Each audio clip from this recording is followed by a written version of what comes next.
Hello, Morongo Basin, and listeners around the world online at Z107.7fm.com. Here is the Z107.7 local news for Tuesday, April 21st, 2026.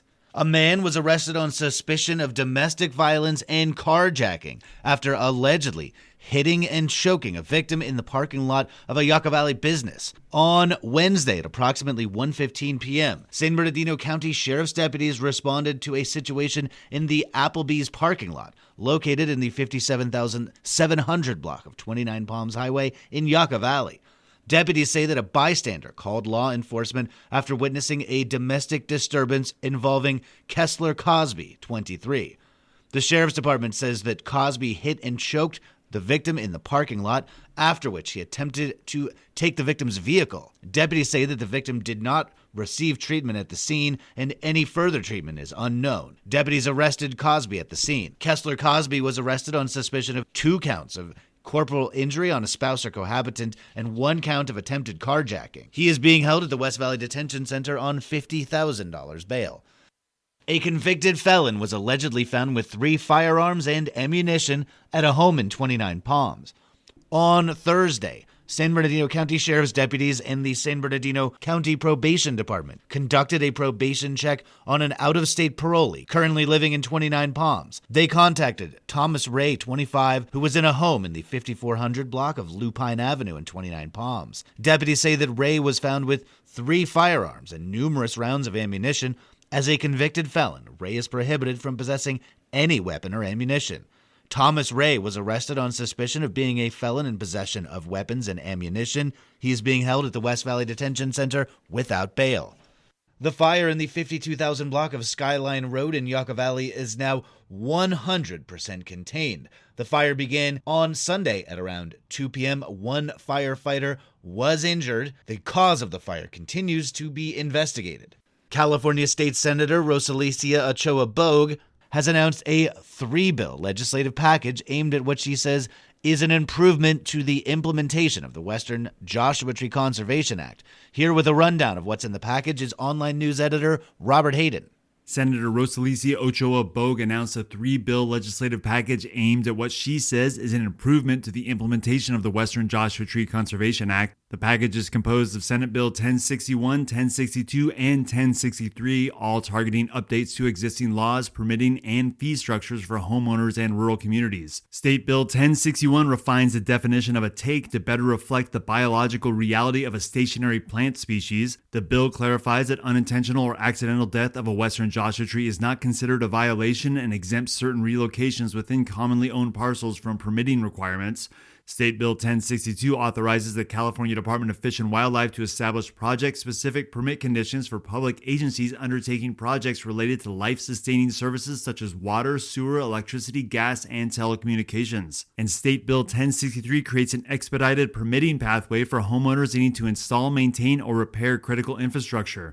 The bill allows permits to be issued without fees or mitigation requirements, which the senator says will help residents avoid costly delays when accessing essential utilities and wildfire safety improvements. All 3 bills will be heard today in front of the Senate Natural Resources and Water Committee. More information on the Western Joshua Tree Conservation Act bill package, including detailed fact sheets and updates, are available at a link at this story on our website, Z107.7fm.com. Reporting for Z107.7 News, I'm Robert Hayden.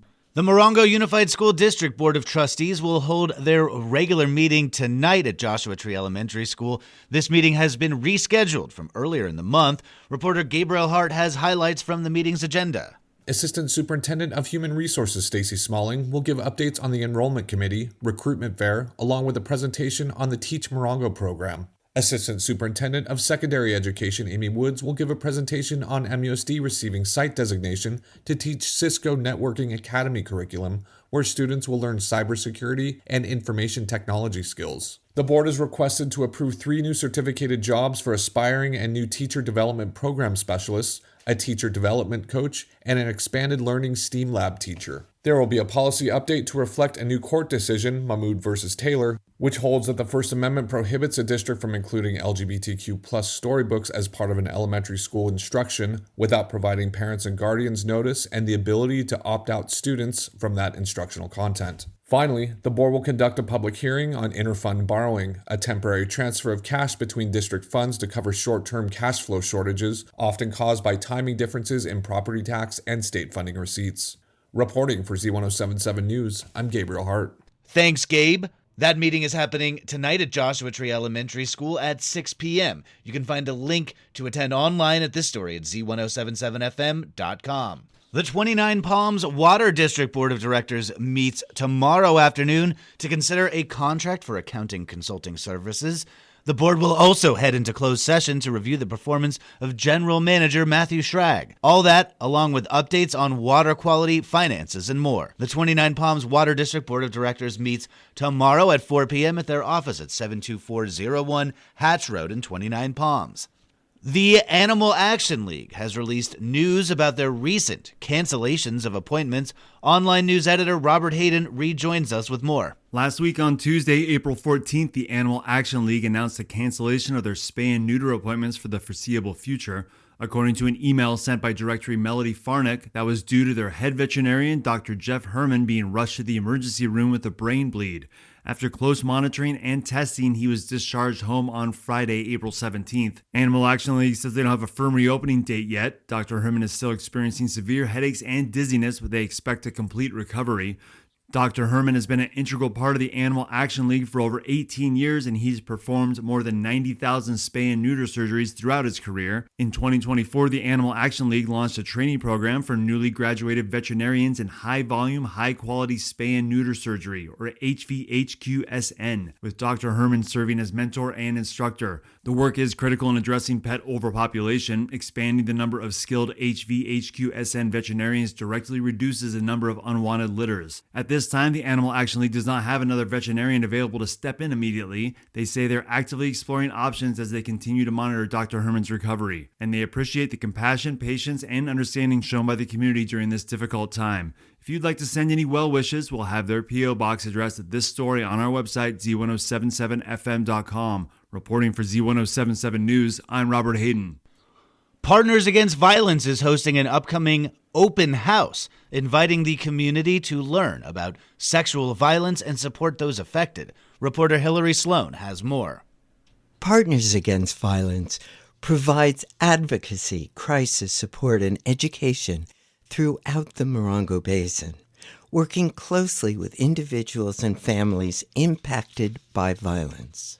The event, scheduled for Saturday, April 27th from 10 to 11:30 a.m., will be held at their offices at 58945 Business Center Drive, Suite C in Yucca Valley. The organizers say the open house is designed to raise awareness about sexual assault and connect the community with local support and resources. The event will include guest speakers, opportunities to meet staff and volunteers, and an interactive scavenger hunt designed to engage attendees. For Z107.7 News, this is reporter Hillary Sloan. And finally, the Creative Cafe returns this week with a focus on block prints. The Creative Cafe is a weekly drop-in art session hosted by local artist Jillian Sandell. She describes block prints as creating designs using hand-carved stamps and ink pads. She'll bring her own hand-carved stamps, alphabet stamps, and lots of different color ink pads. The Creative Cafe is open to all ages and skill levels, and donations are accepted on a sliding scale. Tomorrow's session runs from noon to 2 p.m. at the Food for Thought Cafe in the Joshua Tree Retreat Center. That's our local news. Hear local news 7 times a day, 7 days a week at 7, 8, 9, noon, 4, 5, and 6. If you hear about news happening, let us know. Email us at tips@z1077fm.com. Reporting for the Morongo Basin News Leader, the award-winning Z107.7 Local News, I'm News Director Jeff Harmatz.